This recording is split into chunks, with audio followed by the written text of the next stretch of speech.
Hello everyone, hope you're doing well. I thought we would have a look at the naval extras that have come into War Thunder on the dev server for Hornet Sting. This set of changes is to stuff that already exists and is actually quite game changing when it comes to naval. They're changing a lot of research stuff, they're changing a lot of ways that you actually do damage, which is a huge thing. And I thought we would just put them all in this video, so therefore you can kind of see them. So number one, there's some economy and research changes that are happening.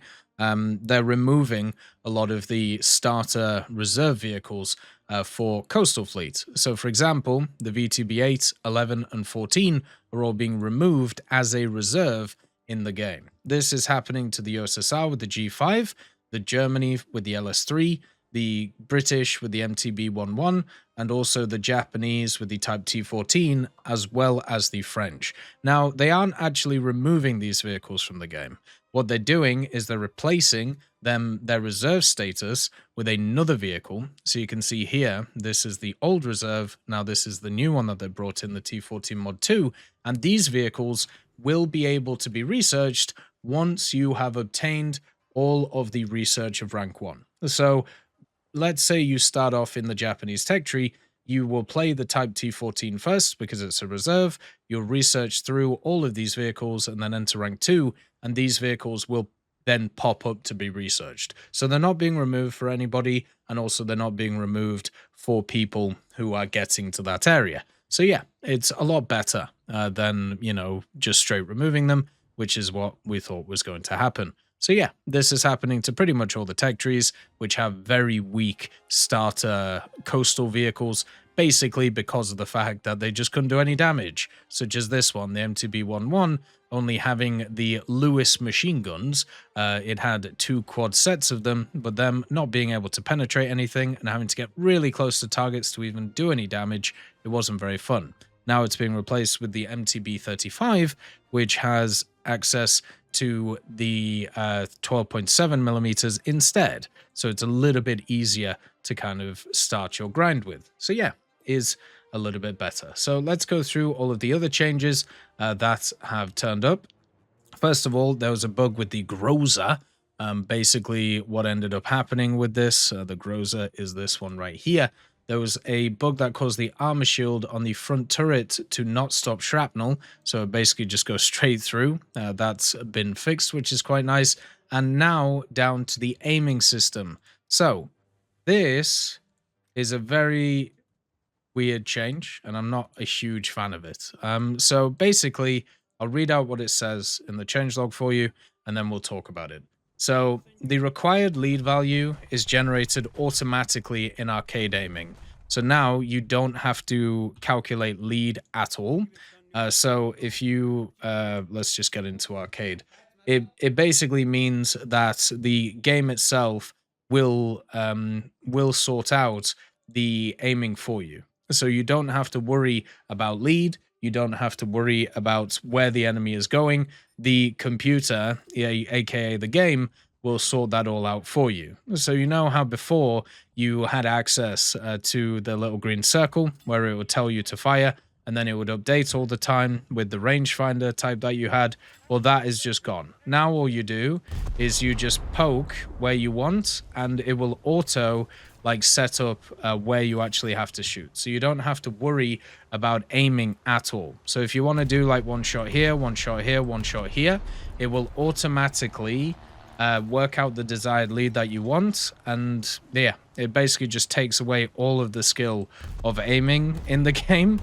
And instead you just aim at whatever you are looking at. It's just, I don't understand. Like you can see here, we're changing speed, and it's just auto sorting itself out. So therefore we can kind of go forward, and it can just do everything for us. So we don't have to worry about aiming. We don't really have to worry about anything now in arcade. Before you would have to go over here and you'd have to line it up properly. Now it just auto adjusts. So yeah, that's the aiming changes. No idea why that's the case. I have no idea why they decided that they wanted to take, the little bit of skill which is out of this. So the next thing is the hulls of ships have had their strength mechanic returned, expanded, and redesigned.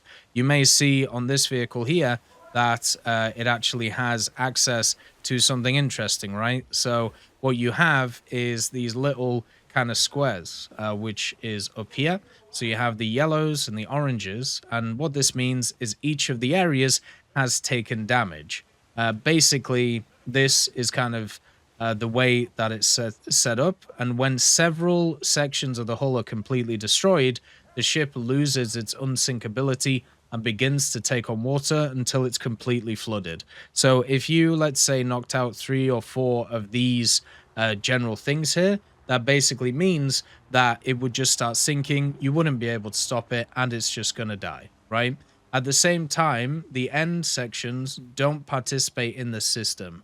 So now you need to destroy 2 sections to start the fatal process. So let's say I shoot out like these 2 here, then the thing is just destroyed, which is just crazy. The strength of the sections depends on the class of the ship as well. So it's selected in such a way that their destruction does not become as quick and easy task and will not be a primary way of destroying the ship in other ways familiar to players. So it's just something that will destroy you over time. You can see with this one, it's still at 20% crew. It still has one of its zones not blacked out, but at the same time, it's basically done for, right? Now, they also have changed torpedoes, which is kind of interesting. So torpedoes and mines now have the effect of hydraulic shock on ship hulls. So instead of it just being something which, just hits the area of damage, which is what it did before, now, like previously, torpedoes had an effect only by the force of the explosion or the torpedo itself. So now they added a force of a hydraulic shock. So there's a sphere of which also depends on the mass and type of explosive, which also has an explosion on it. So the destructive effect on the hull has now increased. So torpedoes will do more damage now, and at the same time, the chances of ammunition detonation, damage to modules and the crew have remained the same. So basically, this change directly echoes the loss of unsinkability, which was talked about before. Basically, because of the loss of unsinkability, the non-repairable hulls mechanic has also been disabled too. So as long as you don't lose like 1 or 2 of your areas, which you are going to lose, by the way, because that's just kind of how this goes. That guy just got torped to death. So yeah, your torpedoes do more damage.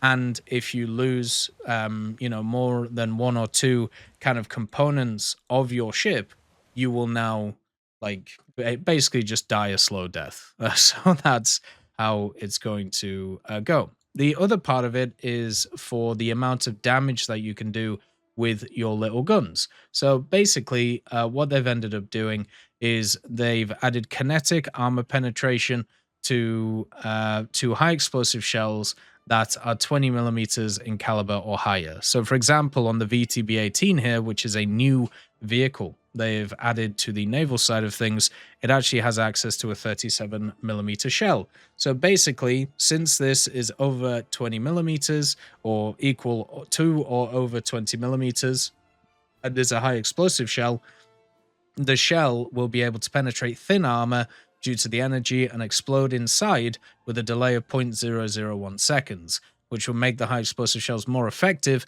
in hitting poorly protected targets. So these kind of like donkey guns at lower tiers will be a lot better, but also it means stuff like 40 millimeters, the Bofors, and also 20 millimeter Orlikans will be a lot better too. So that's something that's going on. With a new set of shells in the game, they have also buffed some of the higher tier vehicles. So, for example, the Arkhangelsk, which is in the Soviet tech tree, they have changed what this 15-incher gets. It actually gets the Mark 12A APC BC, which is a pretty nice shell, to be honest. So that will be really good. Also, other machines have got access to this one, the Mark 8B APC. This is a new one that they've brought in, not just for the Arkhangelsk, but also the Renown, the Repulse, and the Hood.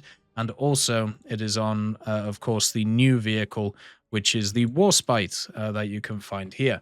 The other thing that they've also changed is for the Rodney.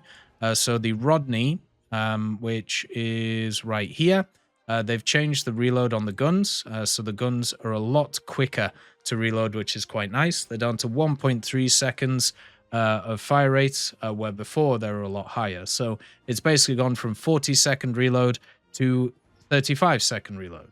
So much better, means you'll be more into the actual, into the more doing more damage, which is what you need from this thing. Now, another thing that they've also changed is with smaller tier vehicles when it comes to the hull section. So I'll try and demonstrate this the best that I can. It's not the easiest thing to demonstrate, but you'll kind of get the idea as I go through it. So when it comes to this, there's now an accumulation damage mechanic for vehicles. So you can see here on the S38, you have, this vehicle, and we can shoot it like right here, right, in the compartment. Now, if one section accumulates damage comparable to what is needed to destroy all of the sections of the boat, this will cause enough destruction to allow it to maintain combat capability and structural integrity. So you can see here that we've destroyed this area, but we can keep shooting it over and over and over again instead of actually moving our aimer anywhere else. And after enough damage, the ship should just die. That's basically how it goes. Yeah, there you go. So you don't actually have to destroy all of the... You don't actually have to destroy all of the ship to get, the kill. You just have to destroy... you just have to do a total amount of damage now to a machine. So you can see, once again, we'll actually shoot it on the other side of things. So right here, you can see it's down to 50% crew, because that's, kind of what's set up. And yeah, basically that's it. Once you keep hitting it over and over and over again, even though we're getting some target undamaged, it's kind of that area, and bang, done. So you now don't even have to aim at the smaller ships with any of the autocannons. You can just bombastic Billy Fantastic, Mr. Lover Lover, and go a bit crazy. So we now have proper auto aim in Naval Arcade. We also have a lot less survivability for most machines that are in the game. So yeah, pretty nuts as always. I hope you have a wonderful day. I'll see you next time.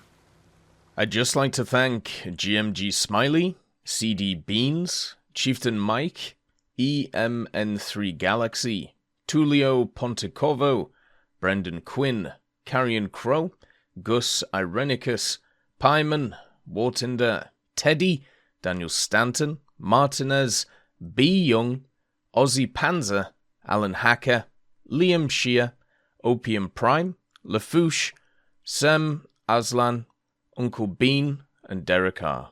for supporting the channel.